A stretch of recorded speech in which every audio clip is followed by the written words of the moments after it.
Hello friends, welcome back to our channel Irene Jaya vlogs. तो आज के होच्छे 16 मे आज के होच्छे आमार दिदार डेथ অ্যানিভার্সারি। 16 मे 2016 आमार दिदा एक्सपायर करे जान। আগেও আপনাদেরকে একটা আলাদা ব্লগে আমি বলেছিলাম যে আমার দিদার ক্যান্সার ছিল, তো সেই এতেই উনি মারা যান। কারণ অনেক কষ্টও পেয়েছেন উনি। এই কি বলবো, মানে এই ডিজিজটা এত এত বাজে, যেমনি যার হয় সে তো ভোগেই, তার সাথে বাকি ফ্যামিলি মেম্বাররাও সেমভাবে সাফার করে মেন্টালি ফিজিক্যালি। মানে তারাও সেম ফেজ থেকে তারাও যায়, যে তারাও সেই কষ্টটা পায়।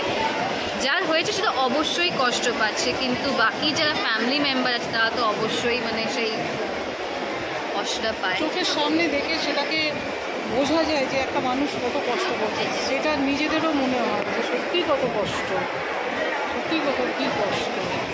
মানে এই রোগের কোনো নেই। প্রথম দিকে যদি ধরা পড়ে ফার্স্ট স্টেজ, সেকেন্ড স্টেজ ঠিক হয়ে যায় চিকিৎসা করালে, কিন্তু পরেরগুলো থার্ড ফোর্থ এগুলো তো কোনো আর এ থাকে। দিদার কোন স্টেজে ধরা পড়েছিল? লাস্ট ছিল থার্ডে, আগে থার্ডে। আর আমার দিদার তো বয়সও হয়েছিল। একটা হয় না, বয়স হয়ে গেলে আর তখন শরীর আর মানে যতই আপনি কেমো নিন, যতই ভালো মেডিসিন খান না কেন, সেটা নেয় না। আমারই এক ঠাকুমা, আরে সমর দাদুর ওয়াইফ, ওনারও ক্যান্সার হয়েছিল, ওনার পেটে হয়েছিল। তো উনি মুম্বাইয়ের টাটা মেডিকেলে গিয়ে উনি ওনার চিকিৎসা করান, ওখানে অপারেশনও করে, ঠিকও হয়ে যায়, সব হয়। বাট আবার ব্যাক করে, আবার সেই ক্যান্সার দেখা দেয়। তারপর লাস্টের দিকে উনিও মানে কি দেখতে ছিল ওনাকে, লম্বা চওড়া ফর্সা, মানে দেখতে খুবই সুন্দর। সে যে ওরকম ওই লাস্ট টাইমে ওরকম দেখতে হয়ে গেছিলো, মানে ওটা খুবই মানে খারাপ ছিল। তো আজকে মা তো 8 বছর হয়ে গেল। হ্যাঁ, 8 বছর হয়ে গেল। 8 বছর হলো, 8 বছর হয়ে গেল। খুবই কষ্ট পেয়েছে, খুব দেখতাম তো, খুবই কষ্ট পেয়েছে, এত কষ্ট পেয়েছে যে চোখের সামনে থেকে দেখা যেত না, এত কষ্ট পেয়েছে। ব্যথা সহ্য করার মতো নয়। খেতে পারতো না, তো না খেতে পারতো না, ঘুমোতে পারতো না, বসতে পারতো, কিছুই খেত না, কিচ্ছু খেত না। যেই মানুষটা একটা টাইমে চা খেতে ভালোবাসতো, মানে এত শরীর খারাপ লাগতো যে সেটা চা বিস্কিটও একটা খেতে পারতো না। চা, তেলে ভাজা এগুলো খেতে খুব ভালোবাসতো। যেমনি আমার দিদার নাম হচ্ছে বাংলায় লক্ষ্মী আর হিন্দিতে লক্ষ্মী হচ্ছে। মামাবাড়ি পাড়াতে সবাই দিদাকে ভালোবাসতো, চেনে। মানে দিদার একটা মানে ফেমাস একটা পার্সোনালিটি ছিল পাড়াতে, মামার বাড়ি পাড়াতে দিদা সবাই চিনতো, সবাই এখনও। হ্যাঁ, মানে যারা বিহার নন বেঙ্গল তারা ওই লক্ষ্মী মা এরকম বলে ডাকতো। তো এখনও যদি আপনারা মানে এখনও যদি কেউ যদি মামাবাড়ি পাড়াতে গিয়ে যদি দিদার কথা জিজ্ঞেস করে, তো মানে এক এতেই বলে লোক বলবে হ্যাঁ এই ওই তাই, মানে সব মানে এই মানে ভালো কথাই বলবে দিদার নামে। মানে দিদা এমনই একজন ছিলেন যে খারাপ কিছু বলার মতন ওনার নামে নেই। মানুষ খাওয়াতে খুব ভালোবাসে, নিজে না খেয়ে লোককে খাওয়াতে। এই ভাই এক হাঁড়ি ভাত হচ্ছে, এক হাঁড়ি তবে এই এত কে খাবে, না রে ওকে একটু দিতে হবে, না রে ওকে একটু দিতে হবে, না রে ওকে এক মুঠো ভাত দিতে হবে, ওকে একটু তরকারি দেবো রে। এরকম ছিল, একদম এইরকম, এত সরল সাদাসিধে মন ছিল। মানে যাকে পারতো তাকে খাওয়া আরে খা। এরকম কত লোককে যে খাইয়েছে তার কোনো ঠিক নেই। কত ছেলে মেয়েকে মানুষ করে দিয়েছে, তাদের ঠিক কেউ ছিল না। তার মধ্যেই তো একজন আছে, মানুষ করে দিল, ভালোই করেছে। করে সংসার করছে এখন ছেলে মেয়ে নিয়ে, কতজনকে করেছে। নিজের ছেলের মতন ভালোবাসত, নিজের বাকি ছেলে মেয়েদের মতন ভালোবাসত। আর আজকে তো মা সকালে তো দিদা চা খেতে ভালোবাসত, তো সকালে চা বিস্কিট দিয়েছিল।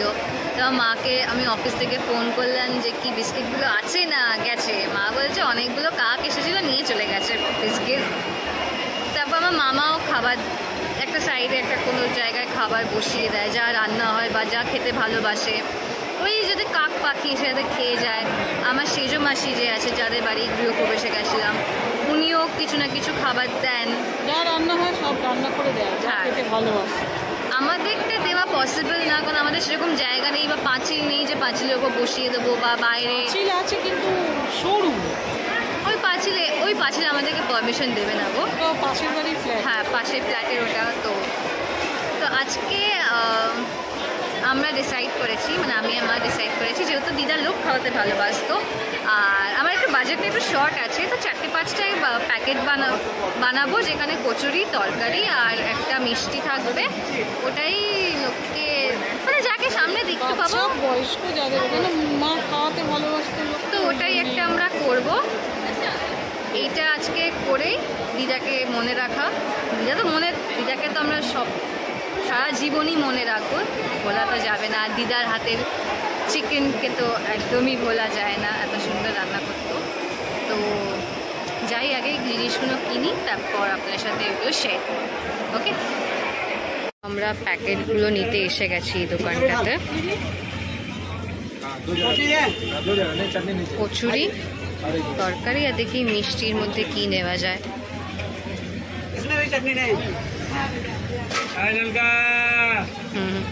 পাশের চায়ের দোকান থেকে কথা বলছে। আর সামনে এই মিষ্টিটা দেখছেন, এই মিষ্টিটা আমরা নিয়েছি, প্যাকেট নিয়ে নিয়েছি। তুমি দেখাও মা, 5টা প্যাকেট আমরা করিয়ে নিয়েছি, বললাম বাজেট শর্ট আছে বলে, তাই জন্য।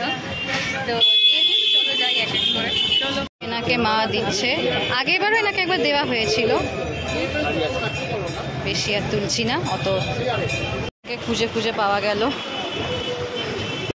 এমনি টাইমে আমরা কত লোক লেক মল এরিয়াতে বা লেক মার্কেট এরিয়াতে বা আশেপাশে কত লোক দেখতে পাই, মানে যাদেরকে দেওয়া যায় ওরকম লোক, বা বাচ্চাও দেখতে পাই। আজকে পাচ্ছিলাম না, আর ফাইনালি পেয়ে গেছি।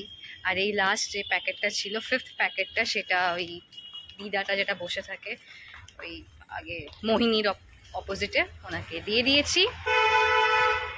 তো ভালো লাগলো বলো? আশা করি দিদা যেখান থেকেই আমাদেরকে দেখছে খুশি তো অবশ্যই হবে দিদা দেখে।